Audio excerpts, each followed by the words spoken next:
Hey YouTubers, this is Jarret from fakeshemp.net and this is the November collection update. So let's get started because there's a heap of titles to get through. First up, I'm going to go through the local releases. There was a 20% off sale at JB Hi-Fi last week and I stocked up big time. A lot of titles that I had my eye on and a lot of titles that had just gone on sale, and then the 20% on top of that made it pretty hard to refuse. First up, we have the Steven Spielberg classic Jewel, which I believe may actually be the only individual release of this particular film on Blu-ray in the world at this point in time. I know it's available in the Spielberg box set, but I'm not sure if it's had a release outside of that anywhere else. Really cool. Universal locally have done this limited edition original artwork series with the original art on the front, and then on the inside a fold-out double-sided poster of the art. Carries across all the same special features that were on the special edition DVD, and it has a DTS HD Master Audio 5.1 track on it. I haven't had a look at the video quality, so I'm not too sure what the transfer looks like, but I imagine being Spielberg, it's got to be great. So, Jewel. Next up is a bit of a blind buy, one I've never seen, but I had been looking at buying the US release until I found out it was coming out locally, and that's the Ron Howard film from about 91 called Far and Away. Second film with Tom Cruise and Nicole Kidman after they'd done Days of Thunder, and then they went on to do Eyes Wide Shut. I'm not sure if there's any others that they did together during their time together. But anyway, Far and Away, I've never seen it. I've heard reasonably good things about it. So yeah, it's Tom Cruise, so I thought I'll add that to the collection. Next up is the Ghostbusters 1 and 2 double pack. Had Ghostbusters 1 previous, but this is the new edition of Ghostbusters 1 with the transfer from a 4K source, some new special feature content, and then of course Ghostbusters 2 bundled up with it. And the double pack actually comes with ultraviolet codes for both films, so in case I'm on holidays, I can watch them on my tablet or phone. Ghostbusters 1 and 2 double pack. Next up is Witches of Eastwick. Haven't seen this film for probably about a decade, but did love it growing up. Always look for it when there's a 20% off sale and never find it in a store, so placed the order online and received it within days. Really keen to check this out. It's one that I'd hoped to pick up on DVD at some point, but the reviews were really unfavourable, saying that the transfer was pretty much disgusting. So yeah, Witches of Eastwick, really looking forward to checking that out.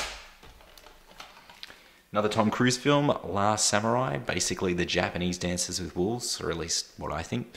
I haven't seen this film since it was first released on DVD, but I really dug it the first time, and then just haven't got around to watching it again. Now I've picked it on Blu-ray, and I'm going to add it to the Tom Cruise collection. Next is the Veronica Mars movie. Big fan of the TV series. Downloaded this via iTunes. I think I actually downloaded it on its release date and then watched it with the wife when we were on our mini-moon. We're both big fans of Veronica Mars, and the movie was pretty good. Look, I don't think it was great. I think it was pretty good. But it did definitely leave you wanting more, like another season. But yeah, Veronica Mars. Next up is Juno. I enjoyed this film when I first saw it. I've never seen it again since the very first time I saw it, but I've become a big fan of the director's work. Director Jason Reitman, his last couple films, Young Adults and Labor Day, were exceptional, and I'm really looking forward to his new film, Men, Women and Children, which I believe opens in Australia about November 27th. So yeah, I've been meaning to go back and watch Juno, and yeah, it was on sale really cheap, so I thought I'll pick that up. Next up is the Die Hard 25th Anniversary Legacy Collection, which is all 5 of the Die Hard films with a 6-disc documentary. I think it's a feature-length documentary called Decoding Die Hard. It's actually got the harder edition of Die Hard 4, Live Free or Die Hard, which adds back all the profanity and extra violence and whatnot, and definitely makes it a better film. It feels more like a Die Hard film with all those elements added back into the mix. And yeah, I don't know if you can actually you can't get 4.0, this particular version individually, I don't think, in Australia yet, and I'm not entirely sure whether it's been released in any box sets outside of Australia. But yeah, really cool. Next up is Dark Horse. Now this was in fact my obscure film from the podcast, I think podcast number 3. Didn't actually own it on DVD, just had streamed on Netflix twice. But really happy to add this to the collection. Kind of wish they'd gone with the original theatrical art, but no big deal. Only special features the trailer, but that's still pretty cool. Dark Horse, great movie. If you haven't seen this, definitely check it out. It's on sale at the moment, JB, for like $6.98. So if you can get it at $6.98 or get it with 20% off that, definitely worth it. Great film, great film. Okay, some more local releases. Next up is the newly remastered edition of Rain Man. Only version I had of Rain Man prior to picking this up was the DVD release, so I thought, why not pick it up on Blu-ray? It's a fantastic film, and I've just realised Tom Cruise is in it, so I'm looking a little bit obsessed. Great film though. Next up is TV series American Horror Story Coven. Currently watching the new American Horror Story Freak Show, which is great. Coven was an exceptional season, probably the second best season thus far. But yeah, so I picked that one up. Not a great deal of special features on this one, which is odd, because the previous 2 seasons have had a bunch of special features, so I'm not sure if that's just the local versions we've been duped on the special features or not. I haven't really looked into it, but really cool slipcase too. It's got like this embossed cover with the snake, kind of like a snake skin. But anyway, moving on. This one I actually picked up off eBay. It's a Brian De Palma film from, I think, 1986. I want to say 86. I keep getting 87 in my head. No, 86, with Danny DeVito and Joe Piscopo. Did watch this. It's okay. It's not great. I don't think De Palma's really the right guy for a comedy. But this was good fun, but just not hilariously funny. But I'm going to keep it in the collection. And yeah, it was good to see De Palma do something slightly different. And in fact, I think that's quite hard to come by in the US now. I think it's you can only get it in the Archives collection series, which is basically DVD-R burns. So local release, Australian release, terrific. This great Australian film, The Babadook. This is the JB exclusive Digi pack version, I think you would call it.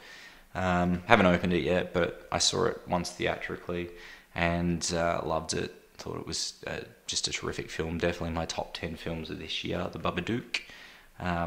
Quite a few special features. Well, not a heap. Interviews on there, behind the scenes theatrical trailer, but it also has Jennifer Kent's first short film from about 2007, on which this is kind of loosely based, called Monster.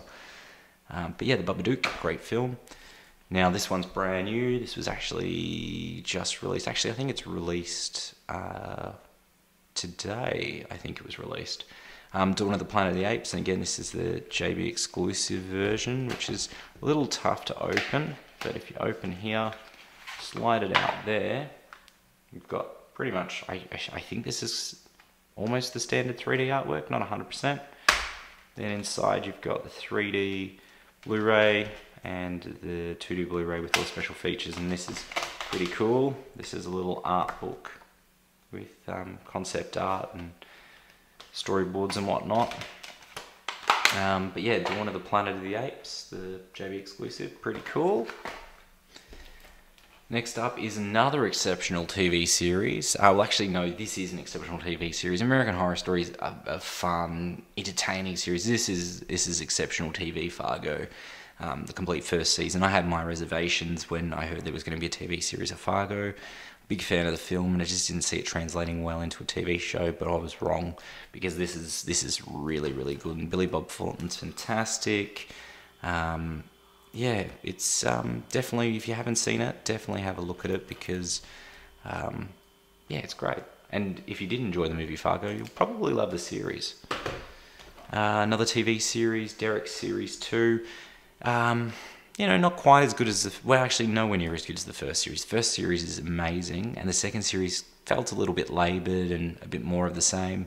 It has its moments, and it certainly hits an emotional note at times, in particular in the last 2 episodes. But yeah, I was a little underwhelmed with this second series, but that might be because the first series was so good.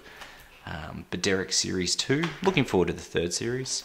Next one up is Glenn's favourite, Jersey Boys. I admittedly wasn't a massive fan of the movie. I thought it was good. I haven't seen the actual stage show, but I'd be curious to see it. The music's exceptional, and that's really what makes the movie. It's a good story. It's just possibly not told the best way it could have been told. I would have loved to have seen someone like Martin Scorsese tackle, the subject matter, but Eastwood does a pretty adequate job, and Jersey Boys is an enjoyable film.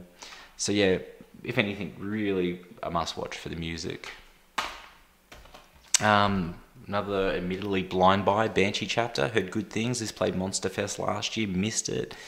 I got a feeling it may have even played in 3D, not 100% on that, but yeah, I'm keen to check it out. I've heard good things. Now, one of the funnier comedies of this year, 22 Jump Street. I had my doubts that it could be as good as the first, but I had my doubts that the first was going to be any good to begin with.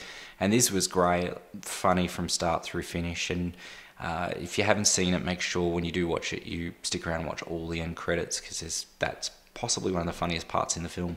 22 Jump Street. Next one up is a John Travolta film from, I think, probably about 96 or so. It was just after, obviously, his comeback from having done Pulp Fiction. He went on to do Broken Arrow and Michael and Phenomenon. And Phenomenon's a pretty cool film. Robert Duvall in it as well, and Kira Sedgwick. Yeah, I don't know if that's a guilty pleasure, but yeah, it's a cool film. Next up, Electric Boogaloo, The Wild Untold Story of Canon Films, which I saw at MIFF this year. An entertaining doco. A good companion piece to The Go-Go Boys, which I saw with Glenn a couple of weeks ago. I thought it was... I honestly think maybe it's Mark Hartley's best documentary. I don't know. It seems to be his best structured documentary. But yeah, definitely was lacking a certain kind of positive energy about it. Just felt a little bit... I don't know what the right word for it is, but I'm curious to check it out again. Yeah, Electric Boogaloo, a wild untold story of Canon Films. Next up is the Twin Peaks box set. This is the Australian release box set. This just it's kind of stuck to the bottom. I'm sure there's been 1,000,001 videos on YouTube with people doing unboxings of this, so I won't waste your time with it, but dead keen to rewatch this series. Was a huge fan of the series growing up as a kid, so yeah, really keen to check it out on Blu-ray. Okay, let's move on to the imports. First up is David Cronenberg's Cosmopolis, which probably my least favourite Cronenberg film that I've seen. I haven't seen Madame Butterfly. I think that's the only Cronenberg film I haven't seen. But yeah, I wasn't a huge fan the first time I watched it, and admittedly I haven't revisited it yet. Main reason I picked this up, and I did pick it up fairly cheap through Second Spin, I think it probably cost me about $3 or something, was here where it says Citizens of Cosmopolis featurette. Pretty sure that's actually the feature-length documentary, which is supposed to be a really cool insight into Cronenberg's filmmaking and working with the cast and crew. So that was the main reason I picked it up. I did have it on the local Blu-ray, which had, I think, maybe a theatrical trailer, if anything. But yeah, I really want to check out the documentary more than anything else. And who knows, second time around I might love it. Terror Train, picked this up through Amazon. Unfortunately, it looks like I missed the boat on the slipcase, which is a shame. Already swapped the art over to the original theatrical art from the newly commissioned art. An entertaining slasher. It's not amazing, but it's one of the era, and Jamie Lee Curtis is in it, so you can't resist a slasher film from the period with Jamie Lee Curtis. Another Cronenberg classic, The Fly, decided to upgrade on Blu-ray. The price was right, so why not? Pretty good reviews for this in terms of Blu-ray quality. I mean, the film itself is amazing. Up there in my probably top 3 Cronenberg films of all time, The Fly. Next up, New Jack City, with Wesley Snipes, Ice-T, Mario Van Peebles. This is one of those, I don't even know what I would call this. I need to watch it again before I ever state whether it's a guilty pleasure or not. But this was, a film I grew up with. My sister was a big fan of, I think the band was Color Me Bad that did the music in the film. They were actually in the film doing some music. But yeah, I had a really soft spot for it. I can still remember lines of dialogue from the movie. So I'm really keen to check it out again. And again, it was very cheap. Major League, baseball comedy from, I think, probably about, I don't know if it was 89 or 90 now. 89, yes. Haven't seen it again for years. Really really eager to check it out. Again, the price was right, so I thought, why not? Bonfires of the Vanities. This film is pretty much universally hated. I don't know if I've met anyone that has liked the film, and whenever I tell someone that I like the film, they just kind of look at me strange, wondering if I'm, you know, saying it in some sort of sarcastic tone or what. But look, it's a Brian De Palma film from, I think, 1990 it was produced.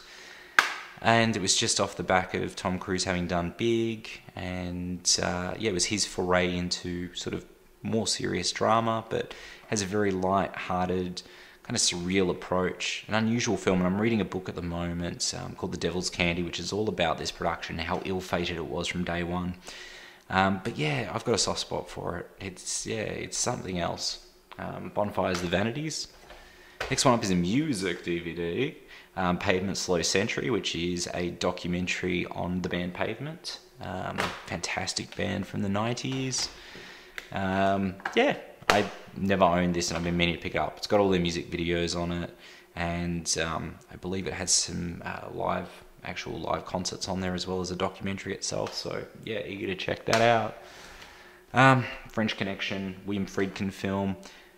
Did watch this. This is actually the bilingual version from Amazon Canada, as you can see, the French title underneath the French Connection, quite funny, and likewise on the spine. I hadn't seen this since I was a kid, and I thought I was going to love it because I was so blown away by Sorcerer when I saw that.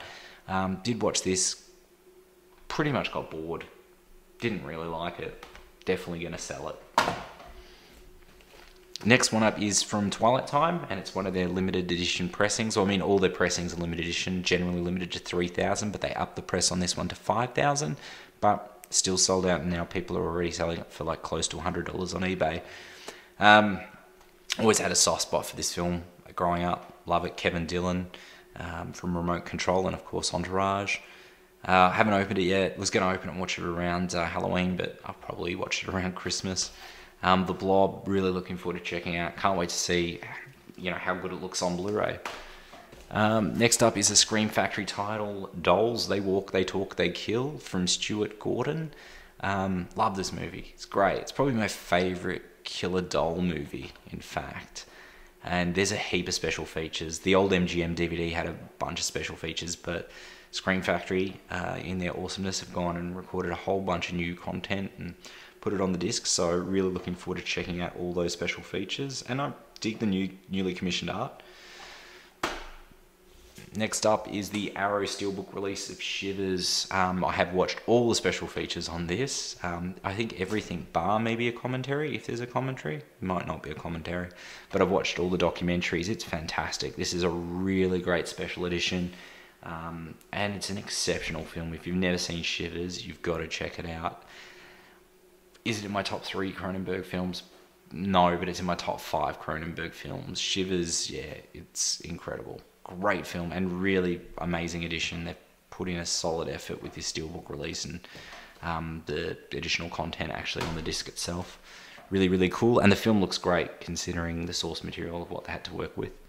Reanimator. This is the UK edition, which has, I believe, the theatrical and the director's cut, or well, actually, yeah, I think the unrated theatrical maybe, and then the integral version, which takes bits from the TV version and bits from this version and that version, makes kind of a, I guess, composite version of the film. I haven't looked at the special features yet. It does seem to port over quite a bit of content that was on all the previous releases, but I'm a huge fan of this film, so yeah, willing to follow it through. And again, Stuart Gordon.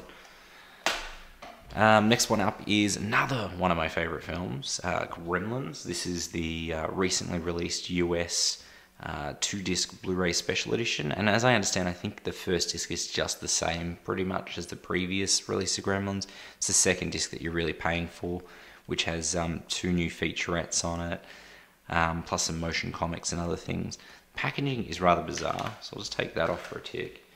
It's an unusual sort of material it's made from. It seems like it's kind of magnetized, but it folds out. Pretty cool though, pretty cool indeed. Yeah, pretty happy with that one, Gremlins. And I have watched I tried watching the motion comics, but I fell asleep. Did watch the 2 new documentaries, and they're pretty cool. Next one up is an oldie, the Goonies limited edition. I don't know, I think it's like 25th anniversary edition. Yes, 25th, that just says it there. Again, bilingual slip on it. I picked it up through Amazon Canada, and I picked it up dirt cheap. I think I paid probably about $8 Australian or so, which is ridiculous. I've got Goonies on DVD, but I don't have the Blu-ray, so it was a good upgrade and get all this content, this awesome little box set with it too. Why not? Goonies 25th anniversary special edition. I'm not going to open it because, again, there's probably a million videos on YouTube. It's been out for a number of years. Then the last thing I'm going to show you, not a DVD, not a Blu-ray, but in fact a book, which is this John Carpenter, or photographs of John Carpenter taken by Kim Gottlieb Walker, who was the, I guess, production photographer on Carpenter's films from pretty much from Halloween right through to actually Escape from New York. I'm not sure what the last one they would have photographed would have been. Just having a quick look to see if I can actually see. Oh, Christine. Okay. Very cool book with all these intimate photos. That some are production stills and some are behind the scenes photos. Really glossy, really cool. And I actually pre-ordered it through a company in the US that were having a in-store. So I actually got it signed by the photographer, which was worth paying a little bit of extra shipping. Well, a lot of extra shipping really, but came with a pretty cool little bookmark as well. Snake Plissken on it. But yeah, so that essentially is the November collection update. There is a bunch of other stuff I'm still waiting on. Some stuff still hasn't shipped, like my Nightbreed special edition from Canada or Squirm. But then there is some stuff I'm waiting to arrive this week from Australia, from JB. Some stuff I picked up from the UK. Yeah, there's heaps of other stuff. That'll all be in the December update. So thank you very much for watching. And yeah, if you haven't had a chance to maybe take the time and have listened to our podcast, thanks a lot. See you next month.